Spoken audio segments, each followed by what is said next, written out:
Question number 23 అండి, కార్మిక శాఖ మంత్రి గారు. సార్ మీరు మాట్లాడే ముందు ఒక విషయం, క్వశ్చన్ నెంబర్ని కొంచెం సీరియస్ తీసుకోవాలి మంత్రులు కూడా. మంత్రులు లేట్గా వస్తే ఎట్లా?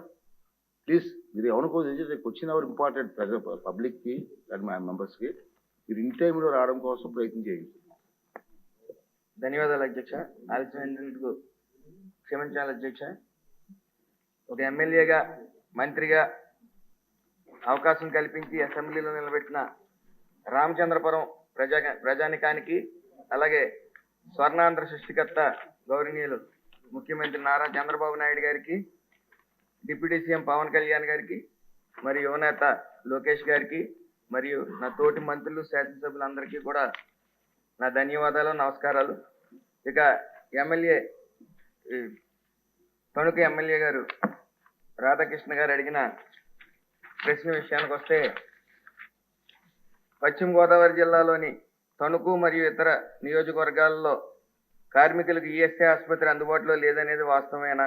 ఆసుపత్రులు లేనందున కార్మికులు తీవ్ర ఇబ్బంది పడుతున్నారనేది కూడా వాస్తవమేనా అని అడగడం జరిగింది అధ్యక్ష. ఇందులో ప్రస్తుతం తణుకులో ఐపీ హోల్డర్స్ సుమారు 12,610 మంది ఉన్నారు అధ్యక్ష. ఈఎస్ఐ నిబంధనల ప్రకారం సుమారు 20,000 మంది దాటితే గాని అక్కడ ఈఎస్ఐ ఆసుపత్రి నిర్మించడం అవ్వదు అధ్యక్ష. 20,000 దాటిన తర్వాత చేరినప్పుడు అవసరమైన ప్రతిపాదనలు సమర్పించవచ్చు అధ్యక్ష. అలాగే అక్కడ ప్రజెంట్ 12,610 మంది ఉన్నారు కాబట్టి అక్కడ డిస్పెన్సరీ హాస్పిటల్ 2 డాక్టర్లతో మరియు మెడిసిన్ అందుబాటులో ఉంటుంది అధ్యక్ష.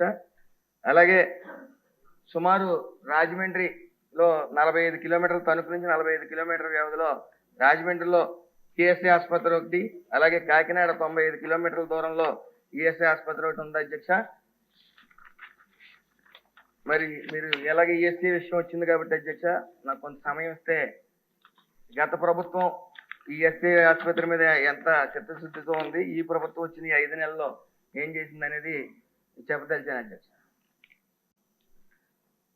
గత ప్రభుత్వం 2014-19 నుంచి 14-19లో సుమారు 5 లక్షల మంది ఇన్స్టిట్యూట్ పర్సన్స్ ఉండేవారు అధ్యక్ష. 2014-19 5 లక్షల నుంచి సుమారు 11,50,000 మంది ఈ ఐపీ హోల్డర్స్కి చేరుకోవడం జరిగింది అధ్యక్ష.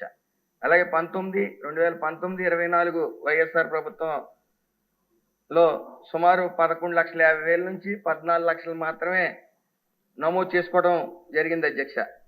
దీనికి కారణం ఈఎస్ఐ ఆసుపత్రుల నిర్మాణంలో కానీ, అలాగే ఈఎస్ఐ డిస్పెన్సరీ నిర్వహణలో కానీ గత ప్రభుత్వం పూర్తి నిర్లక్ష్యం వహించింది అధ్యక్ష. సుమారు 616 కోట్ల బడ్జెట్ కేటాయింపు ఉన్నప్పటికీ పూర్తి స్థాయిలో వినియోగించుకోవడం మానేసి అది మరుగున పడిపోవడం జరిగింది అధ్యక్ష. అలాగే